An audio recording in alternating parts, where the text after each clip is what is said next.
moving on to our main story tonight, shoes.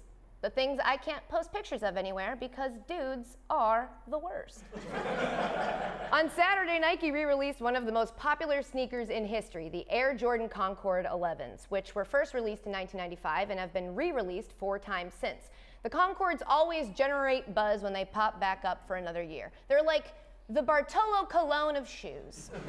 In the past, Nike would release them in a limited quantity, which led to scenes like this.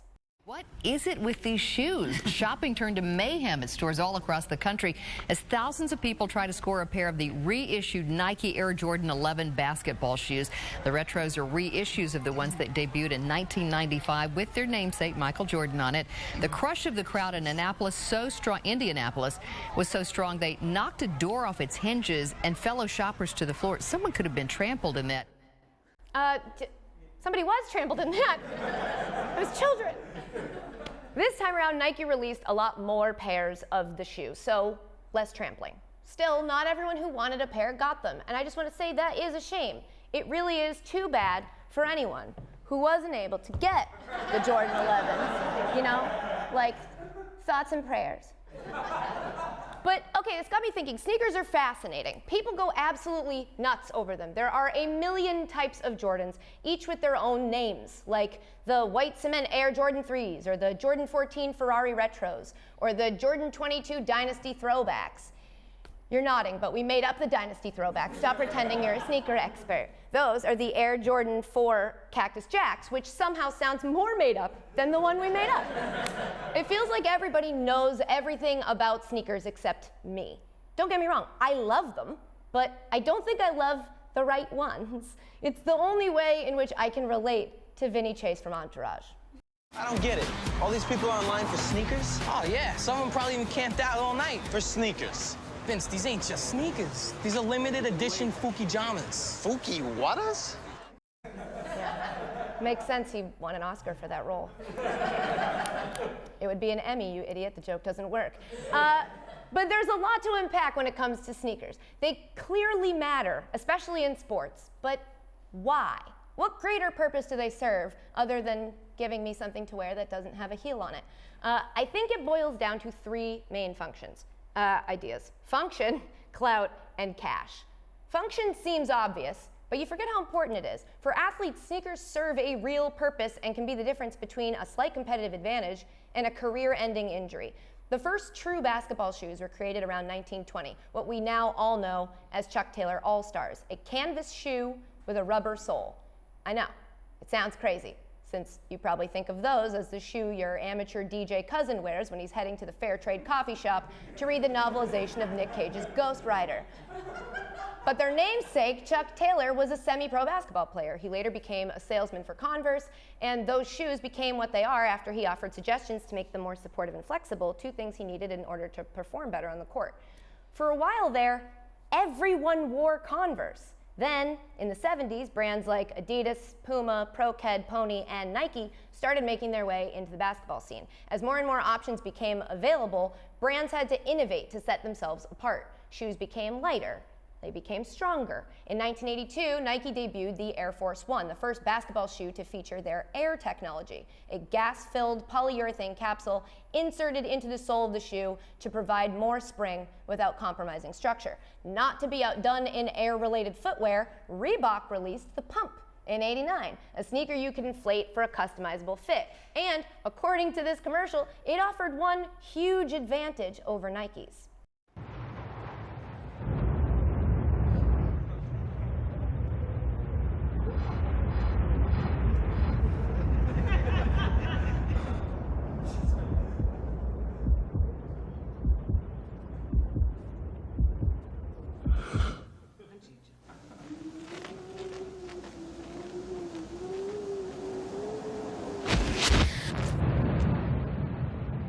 The Pump from Reebok. It fits a little better than your ordinary athletic shoe.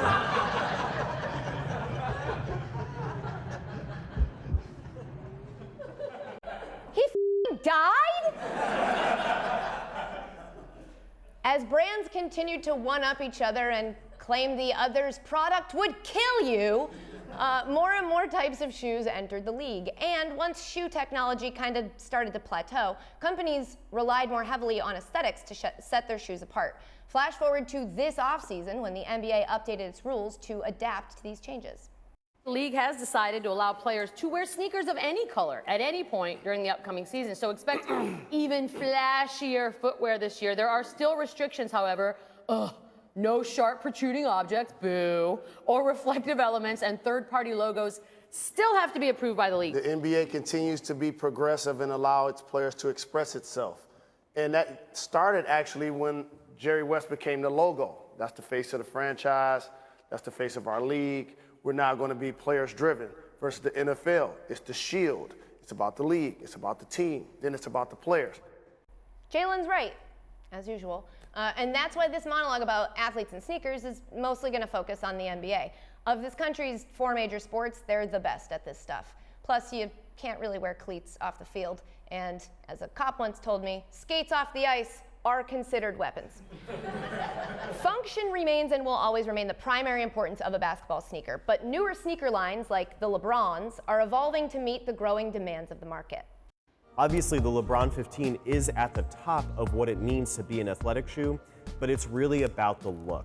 Moving the athlete into the entertainer space, seeing them through more than just on the field or on the court, we need more from these shoes than just performance. With the LeBron 15, we're finally seeing Nike embrace LeBron James, not just as an athlete, but as a full lifestyle brand. Which brings us to our second main reason that sneakers are important: clout. The word you use when you realize how stupid it sounds when you say coolness. Sneakers have become somewhat of a cultural barometer. And what makes something cool? No, seriously, I'm asking. I've been asking since middle school. Part of it is that famous people we love wear cool sneakers, not just athletes, all kinds of celebrities. Rappers are even signing shoe deals of their own. Sure, Run DMC partnered with Adidas back in the 80s, but today, Jay-Z, Meek Mill, and Kendrick Lamar all have shoe deals. According to Forbes, Kanye West sells 70.9% more sneakers than NBA MVP Steph Curry, which is great for Kanye, but confusing for Kevin Durant, who can't figure out how to join Kanye's team next season. Sneaker culture is so widely accepted as cool that it can even make celebrities, people who are already famous, look desperate for acceptance. You know what? I'm cool with it, and I don't mind dirty sneakers, but they better be fresh, you know? If Homeboy's coming through with these, it's quiet. Yeah, no, it's quiet for him. But like if he comes through in like these, you got some Air Maxes out here, you got some Jordans, Homeboy's gonna like get it. Are you a cop? Another thing that inevitably makes something cool is when it's tough to get, you know, like luxury cars, memorabilia, or healthcare. Sneaker companies know this, and they use it to drive sales. They sell you hype just as much as they sell you shoes. People may not have rioted for the Concords over the weekend, but that doesn't mean they didn't riot. Take a look at what happened at an entirely separate shoe event at Miami nightclub E11 Even. Police forced to break up stampedes at 11 nightclub Saturday, but not for a party. Instead, the release of this new shoe. The crowds began pushing and shoving, some even seen breaking down metal barriers. Everybody in the back were pushing everybody in the front, and at the end of the day, the little kids in the front, they were just getting trampled over. I think what we've learned here is it's pronounced 11. I get it now, it makes more sense. Limited releases, special editions, brand collabs, all these things help turn a shoe you might want into a shoe you're convinced you need to have. And guess what that's doing to the prices? This is a Jordan 4, undefeated. This is one of the holy grails of sneakers. 72 pair in existence, $25,000 this shoe is going for. I've been offered 20,000 used off my feet. I can take this shoe, bend it and crack it in half like this, and somebody will still offer me $18,000 for the shoe. He said $18,000, which means creasing that, he just threw away $7,000 right in front of our eyes to prove a point on PBS. Save it for HBO, dude. The point is that while part of what makes a shoe cool is what it looks like, there are a bunch of invisible forces at work to get you to really want it, which brings us to the last reason that sneakers are so important: cash. Sneakers make a bunch of money for a bunch of people. There are the shoe companies who, unsurprisingly, are crushing it. In 2017, Nike had $21.1 billion in sneaker sales, Adidas $14.9 billion, even ASICS sold $3 billion worth of shoes, which makes me wonder, are your dads buying new shoes? Because mine has been rocking the same pair since I left for college 2 years ago. There's also the resale market making money, which works like a consignment shop on crack. I buy a really expensive exclusive shoe, I sell them back to you, the person who didn't get any, at a premium, and I make money. The sneaker resale market is estimated to be worth $1 billion, helped by the advent of apps and websites like StockX. StockX is a website and an app where you can buy and sell streetwear and sneakers. The buyer purchases the shoes through the website, and then that notifies the seller, who then ends up shipping the shoes to StockX directly. So once the seller ships the shoes to StockX and they receive it in their warehouse, they legit check it, and then once that's complete, they send it off to the buyer. There's also a bunch of little industries that have sprung up to feed off the cash cow that is sneaker culture, like shoe artists, people who design and style shoes specifically for you. One man, who goes by Picasso, does custom work for big-name NBA clients like Dwayne Wade and Julius Randle. My favorite artist is Picasso. So I work on shoes, kicks, and then Picasso being a famous artist that I really respect and love, Picasso just made perfect sense to me. Yeah, no, we got it.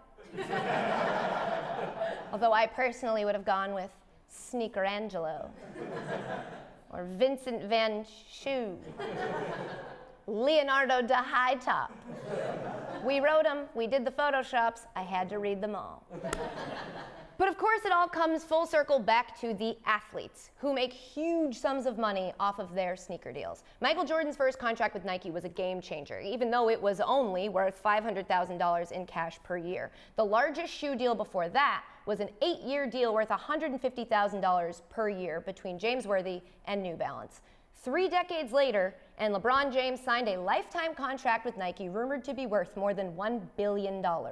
And while Kawhi Leonard's deal with New Balance isn't for life, he's reportedly getting in excess of $5 million per year. Forbes reported that for the 12 months during the 2016 season, Kevin Durant made $25 million from his shoe deal. LeBron made $32 million. And Michael Jordan, who, in case you forgot, retired for good in 2003, earned $110 million, which is about $20 million more than he earned during his entire playing career. Usually, if you want to earn that much money while not being good at basketball anymore, you have to be Joakim Noah. Even Spencer Dinwiddie took it upon himself to create his own shoe line. It's called, I'm being told it's pronounced Kairos, but I really am sick of you guys putting numbers into words and thinking I'm going to know that they're letters. Stop. Dinwiddie is going to wear a different shoe to each game this year, and he's partnering with our friend Picasso, who, again, he loves Picasso, and he works with kicks to help him pull it off. After all of this, after I've learned all this about sneakers, I don't know if I still know a single thing about sneakers. What I do know is that if they're important to athletes, they make you look cool, and they make you money, then I need to get in the shoe business.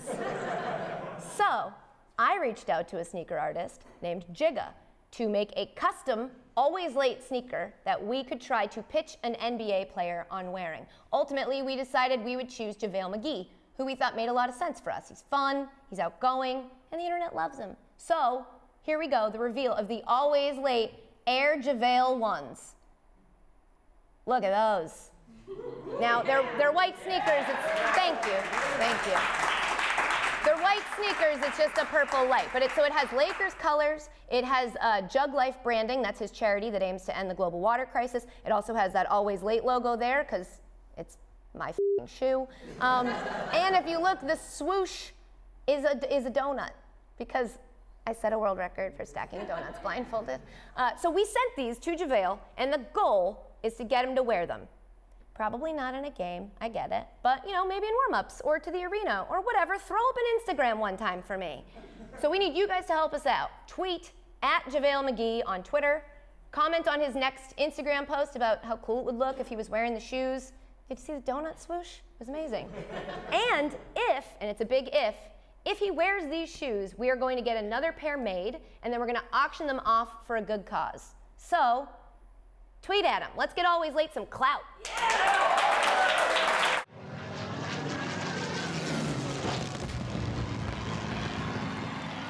For more, sign up now for ESPN Plus.